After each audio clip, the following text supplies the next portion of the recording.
आप देख रहे हैं 4 टीवी और आपके साथ मैं हूं प्रियंका सिंह। हमारे इस खास बुलेटिन में आप सभी का एक बार फिर से बेहद स्वागत है और बुलेटिन की शुरुआत सबसे अहम खबर के साथ करेंगे। बड़ी अहम जानकारी चमोली से सामने आ रही है, जहां पर चमोली में भारत के यानी कि पहले गांव में भारी तबाही देखने को मिली है। बड़ी और अहम अपडेट हम आपके साथ साझा कर रहे हैं। बद्रीनाथ के निकट माना गांव में यहां पर तमाम बड़ी जानकारी से जुड़ी हुई सामने निकल करके आ रही है।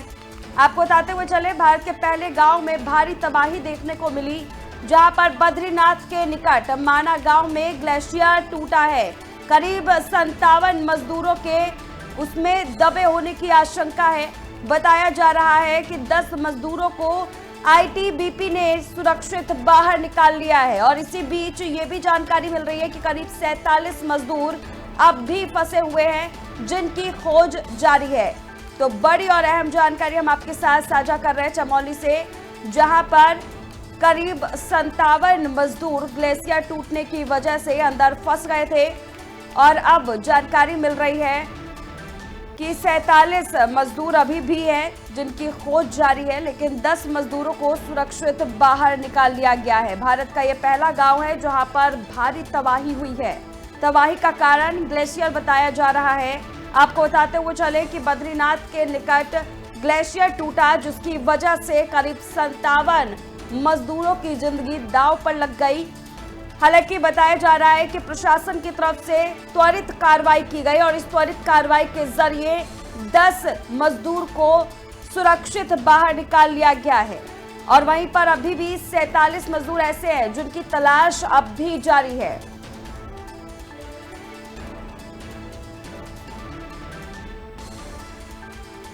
आपको बताते हुए चले, चमोली से ये बड़ी और अहम जानकारी हम आपके साथ साझा कर रहे हैं। आपको बताते हुए चले, चमोली में ये भीषण हादसा हुआ है। भारी संख्या में मजदूर अभी भी फंसे हुए हैं। आपको बताते हुए चले कि चमोली में जिस तरह से ये पूरी घटना हुई है, उसके बाद से प्रशासन हरकत में आ चुका है और लगातार प्रशासन अपनी तरफ से पूरी कोशिश में जुटा हुआ है ताकि सभी मजदूरों को सुरक्षित बाहर निकाल लिया सके।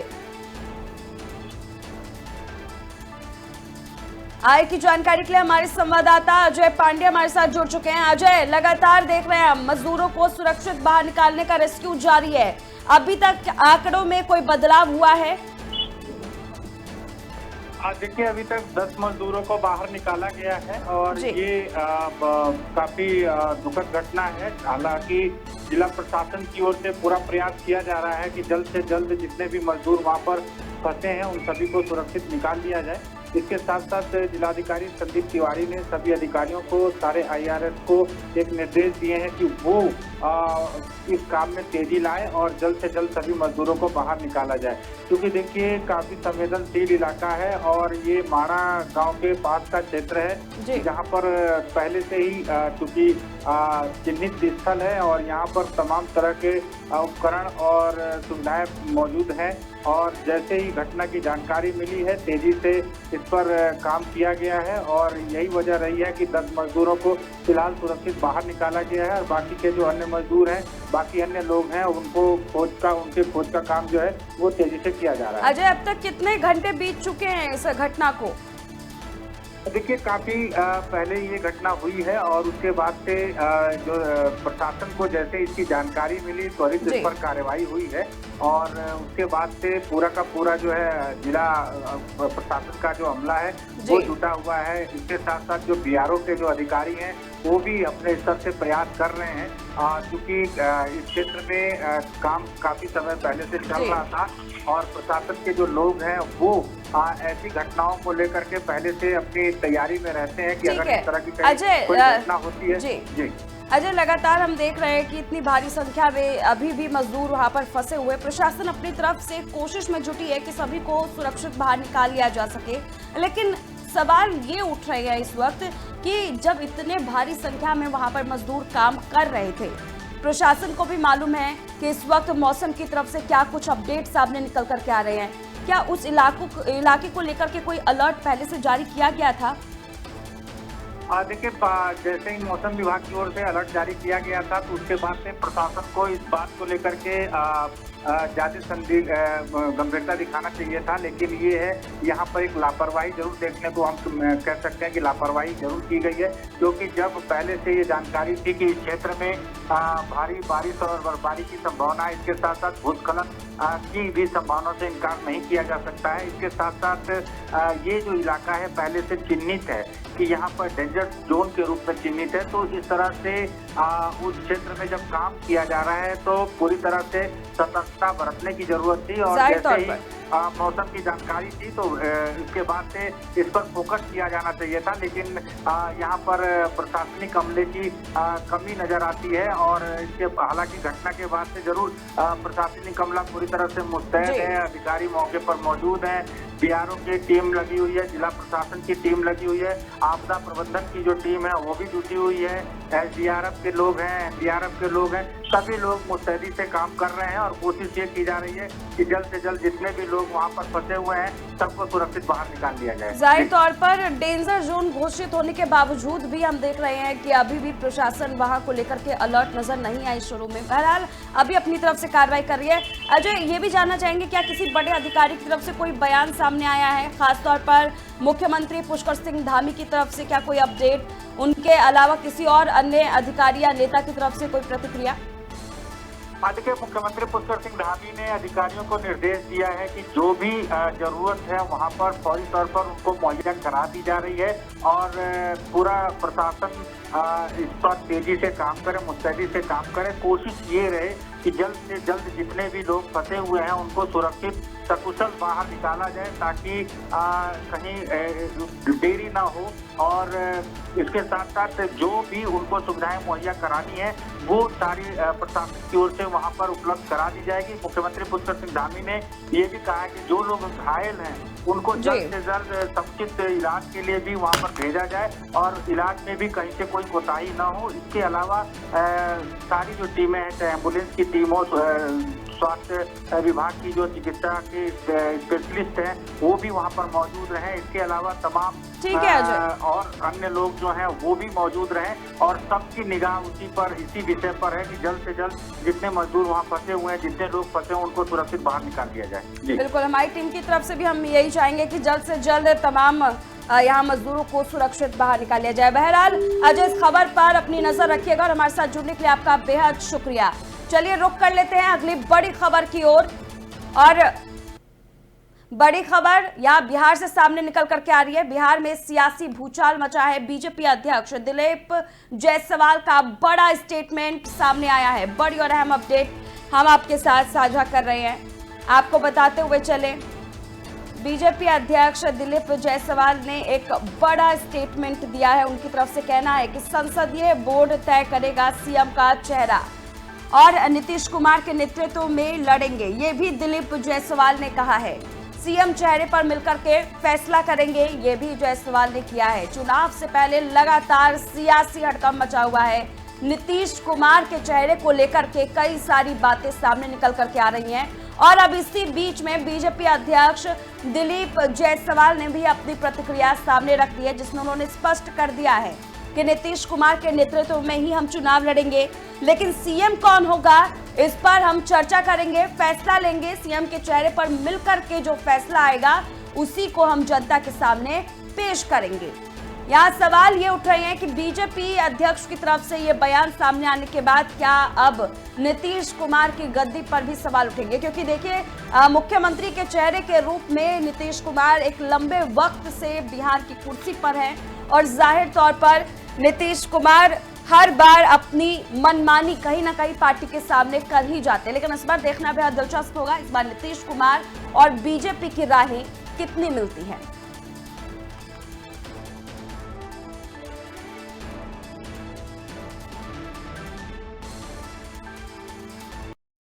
चलिए अगली खबर की ओर रुख कर लेते हैं। उत्तराखंड के मुख्यमंत्री पुष्कर सिंह धामी ने शुक्रवार को मुख्यमंत्री आवास में उच्च स्तरीय बैठक की है। इस बैठक में प्रदेश की कानून व्यवस्था, मिलावटखोरी, नशा मुक्त अभियान और सरकारी जमीनों पर कब्जे जैसे अहम मुद्दों पर चर्चा हुई। इस दौरान मुख्यमंत्री ने अधिकारियों को सख्त निर्देश दिए कि काम में कोई भी लापरवाही न बरती जाए और लापरवाही बरतने वाले अफसरों और कर्मियों को चिन्हित कर अनिवार्य सेनावृत्ति की कार्रवाई की जाए। बैठक में गृह सचिव शैलेश बगौली, डीजीपी दीपम सेठ Garhwal, commissioner Vinay Shankar Pandey, ADG AP Anshuman और सूचना महानिदेशक बंशीधर तिवारी मौजूद रहे। मुख्यमंत्री ने कहा कि प्रदेश में सरकारी और निजी भूमि पर अवैध कब्जा करने वालों पर सख्त कार्रवाई हो। वहीं त्योहार के सीजन को देखते हुए खाद्य पदार्थों में मिलावट और बिजली चोरी रोकने के लिए विशेष अभियान चलाने के निर्देश भी दिए गए हैं। मुख्यमंत्री ने ड्रग्स फ्री उत्तराखंड के तहत एनडीपीएस एक्ट के तहत अपराधियों की सूची बनाने और संभावित क्षेत्रों को चेकिंग करके निर्देश भी दिए हैं। साथ ही यातायात प्रबंधन और रात्रि गश्त बढ़ाने पर भी जोर दिया गया है। मुख्यमंत्री ने कह दिया है कि युवाओं को रोजगार और स्वरोजगार से जोड़ने के लिए विभाग और तेजी से काम करे। सीएम धामी की बैठक साफ संदेश दे रही है कि लापरवाह और अधिकारियों सहित अपराधियों पर अब सख्त एक्शन तय करेगी।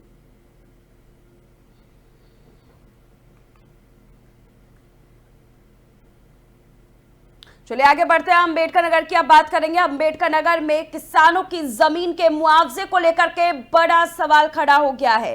दरअसल भारतीय किसान यूनियन के राष्ट्रीय प्रवक्ता राकेश टिकैत ने किसानों की मांगों का समर्थन करते हुए सरकार को चेतावनी दी है।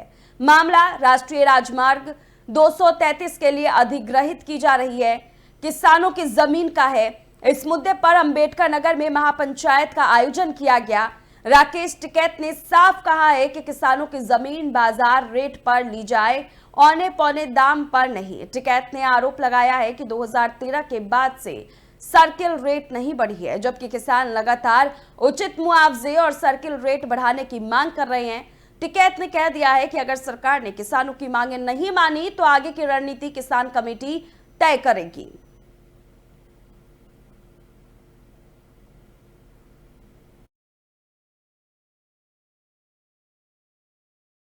वहीं दूसरी ओर गाजीपुर से एक चौंका देने वाला मामला सामने आया है। जिले में आंगनबाड़ी केंद्रों पर तकनीकी अनुदेशकों की भर्ती में बड़ा फर्जीवाड़ा पकड़ा गया है।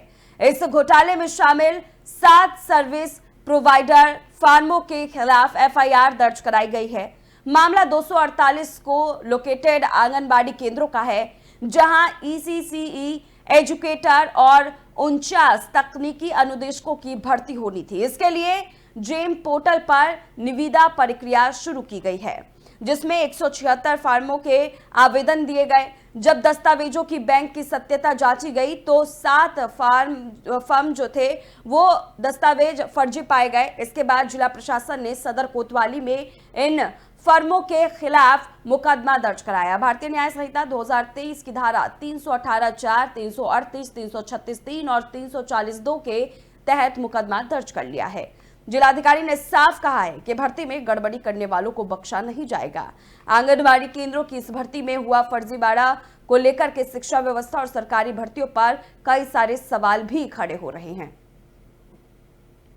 देखिए, हमारे यहाँ ईसीसीई के नियुक्ति हेतु सर्विस प्रोवाइडरों का चयन किया जाना था, जिसके अंतर्गत प्रदेश भर देश भर से विभिन्न प्रकार के सर्विस प्रोवाइडरों ने अपनी फर्मों के नाम से बिड किए थे, जिसमें से कुछ बिडें मतलब जिसमें ईएमडी को अनिवार्य रूप से फिजिकली मांगा गया था, जो कि कुछ फर्मों के द्वारा जमा किया गया था। उनका जब सत्यापन कराया गया तो उसमें से कुल 7 फर्मों के ईएमडी बैंकों के द्वारा सत्यापित नहीं पाए गए, यानी कि उन्होंने कूट रचित करके वो ईएमडी जमा करी थी। इसके लिए जिलाधिकारी महोदया के आदेश के क्रम में उनके विरुद्ध एफआईआर कराई। देखिए, हमारे यहाँ ईसीसीई के नियुक्ति। आगे बढ़ते हैं। कुलगाम प्रशासन ने नशा मुक्त भारत अभियान की मजबूती देने के लिए एक खास पहल की है। मिनी सचिवालय के कॉन्फ्रेंस हॉल में धार्मिक नेताओं के लिए एक ओरिएंटेशन कार्यक्रम आयोजित किया गया, जहां नशा मुक्ति अभियान को लेकर जागरूकता बढ़ाने और समाज में सकारात्मक संदेश पहुंचाने पर जोर दिया गया। इस कार्यक्रम में कुलगाम के उपायुक्त अतहर आमिर खान ने नशीली दवाओं के बढ़ते खतरों पर चिंता जताई और कहा कि इस लड़ाई में धार्मिक नेताओं की भूमिका बेहद अहम है। उन्होंने अपील की है कि धार्मिक नेता अपने मंचों से युवकों को नशे से दूर रहने का संदेश दे रहे हैं और समाज में सकारात्मक माहौल बनाएं। इस दौरान एडीसी विकार अहमद गिरी, एसीआर, एसीपी, डीएसडब्ल्यूओ, स्वास्थ्य विशेषज्ञ, ड्रग कंट्रोलर अधिकारी और पुलिस अधिकारी भी मौके पर मौजूद रहे। सभी ने मिलकर के कुलगाम को नशा मुक्त बनाने का संकल्प लिया है। धार्मिक नेताओं ने भी अपने स्तर पर जागरूकता अभियान को बढ़ावा देते हुए वे नजर आए। आपको बताते हुए चले कि नशा मुक्त भारत अभियान के तहत कुलगाम में की गई ये पहल वाकई एक सकारात्मक कदम है। अब देखना होगा कि धार्मिक नेताओं की भागीदारी जमीनी स्तर पर कितना असर दिखाती है। आज डीसी साहब कुलगाम की तरफ से जो प्रोग्राम मुनाकिद किया गया था नशा मुक्त के लिए, ये बड़ा अच्छा प्रोग्राम था। इसमें उलमाए कराम ने भी हिस्सा लिया है और तमाम ने, हम इस पर जो है डीसी साहब कुलगाम का शुक्रिया अदा करते हैं और जिन लोगों ने भी इसके अंदर हिस्सा लिया उन तमाम का शुक्रिया अदा करना चाहते हैं, इसलिए कि ये बड़ा अहम प्रोग्राम है और ये एक मुहल्लिक किस्म की बीमारी जो मर्ज़ जो कौम के अंदर फैल गई है, इससे बचने के लिए ऐसे प्रोग्रामों का होना ज़रूरी है। ये बार बार होने चाहिए। हम इन तमाम हजरात की तारीफ़ करते हैं कि इन्होंने ये अच्छा कदम उठाया है और आगे भी ये प्रोग्राम होने चाहिए। आपकी तरफ से कोई मैसेज? मेरी तरफ से मैसेज ये है कि तमाम लोग बढ़ चढ़कर आगे आएँ, इसको रोकने के अंदर इसकी रोकथाम के लिए वो आगे निकलें। उलमाए किराम और समाज के दूसरे जो लोग हैं, संजीदा किस्म के लोग, पढ़े लिखे लोग जो है आगे आएंगे तो इंशाअल्लाह और रहमान ये हमारा माशरा इससे पाक और साफ हो जाए। चलिए आगे बढ़ते हैं। जम्मू कश्मीर के पुलवामा जिले में कल रात से जारी भारी बर्फबारी ने जनजीवन को पूरी तरह से अस्त व्यस्त कर दिया है। हालांकि प्रशासन ने तुरंत एक्शन लेते हुए मुख्य और आंतरिक सड़कों को साफ करने का काम शुरू कर दिया है।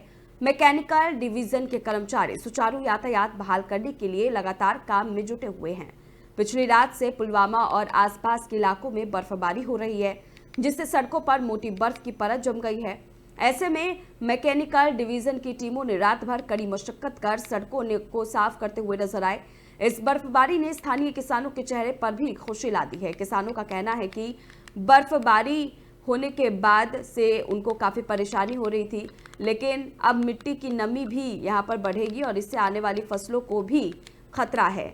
सीधे तौर पर कहा जाए तो फसलों के पैदावार में बढ़ोतरी होगी। कुल मिलाकर के ये बर्फबारी जो है वो प्रशासन के लिए अब एक बड़ी चुनौती बनती हुई जा रही है। प्रशासन भी यहाँ पर साफ नजर आ रही है अपने मुद्दों को लेकर के और ये स्पष्ट भी कर चुकी है कि जल्द से जल्द इसको लेकर के सख्त कदम उठाए जाएंगे। हाल से जो सीख मिली, अभी 2 दिन हफ्ते पहले पानी की बूंद के लिए तरस रहे थे, तो अल्लाह का बहुत बहुत शुक्र है और मैं यही गुजारिश करूंगा और एक तहिया करेंगे हम कि आने वाले महीने में हम अल्लाह का ज्यादा से ज्यादा शुक्र अदा करें ताकि हम उनकी रहमतों से मायूस ना हो जाए।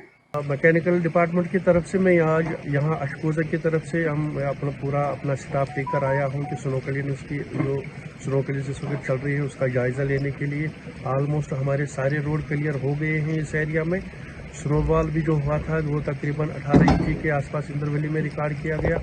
अब हम में 8 इंची के आसपास और हमारे सारे मशीन इस वक्त काम कर रहे हैं, जैसे कि आप देख रहे हैं। अब एक रुख हरिद्वार की तरफ, जहां पर जेल में बंद पूर्व विधायक प्रणव चैंपियन को सीजेएम कोर्ट से बड़ी राहत मिली है। अदालत ने प्रणव चैंपियन के खिलाफ लगी हत्या के प्रयास की धारा हटा दी है। पूर्व विधायक प्रणव चैंपियन को कड़ी सुरक्षा में सीजेएम कोर्ट में पेश किया गया, जहां कोर्ट ने हत्या के प्रयास की धारा हटाने का फैसला सुनाया है। गौरतलब है कि प्रणव पर विधायक उमेश कुमार के कार्यालय पर फायरिंग करने का आरोप था। इस मामले को लेकर के पूरी कार्रवाई की गई और अब इस कार्रवाई के बाद की तस्वीरें हैं जो हम आपके साथ साझा कर रहे हैं। इस मामले में वो फिलहाल जेल में बंद है और बताया जा रहा है कि अब कल उनकी जमानत याचिका पर सुनवाई होगी। इस मामले में कोर्ट का अगला फैसला काफ़ी अहम माना जा रहा है। प्रणव को लेकर के तमाम तस्वीरें अब साफ हो चुकी है। इस मामले में अब कल की सुनवाई पर सबकी निगाहें टिकी है। अब देखना ये होगा कि उन्हें जमानत मिलती है या रद्द की जाती है।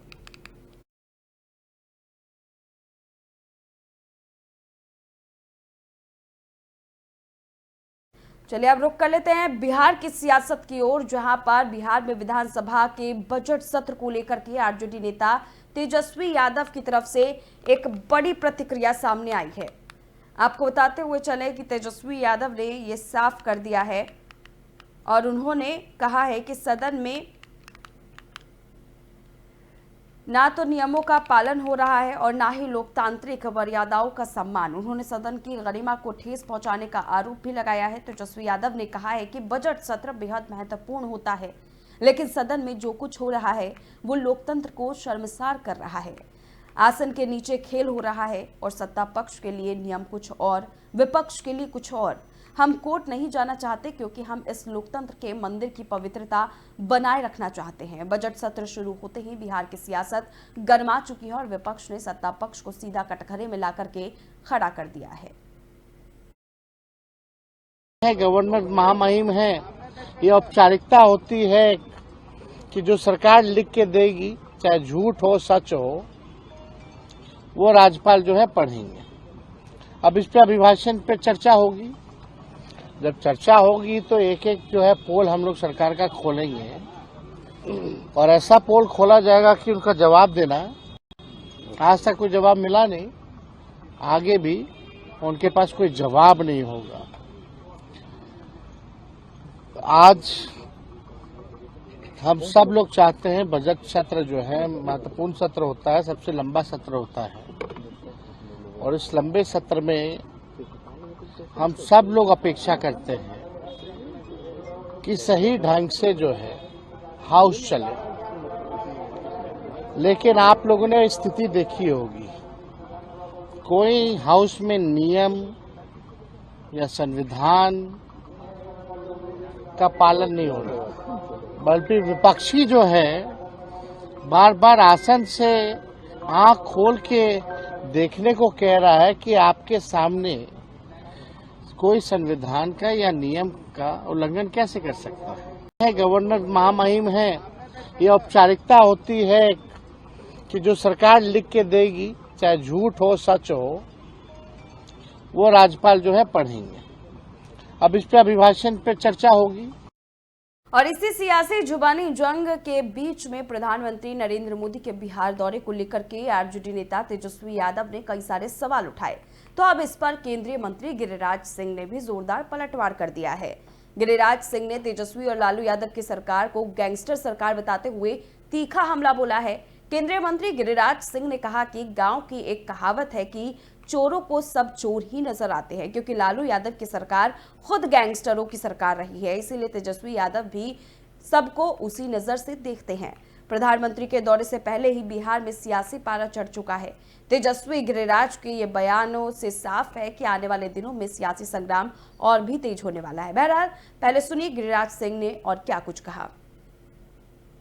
गांव की कहावत है, चोरों को सारे नजर आते हैं चोर, क्योंकि लालू जी की सरकार गैंगस्टरों की सरकार रही, इसीलिए वो दूसरों को भी इसी नजर से देखते हैं। गांव की कहावत है, चोरों को सारे नजर आते हैं चोर। आगे बढ़ते हैं। उत्तराखंड विधानसभा के बजट सत्र के दौरान हुए विवाद पर अब समाजवादी पार्टी ने भी अपना बयान जारी कर दिया है। समाजवादी पार्टी के राष्ट्रीय सचिव डॉक्टर एसएन सचान ने प्रदेशवासियों से शांति और भाईचारा बनाए रखने की अपील की है। दरअसल बजट सत्र के दौरान संसदीय कार्य मंत्री प्रेमचंद अग्रवाल की टिप्पणी को लेकर पूरे प्रदेश में विवाद गरमा चुका है।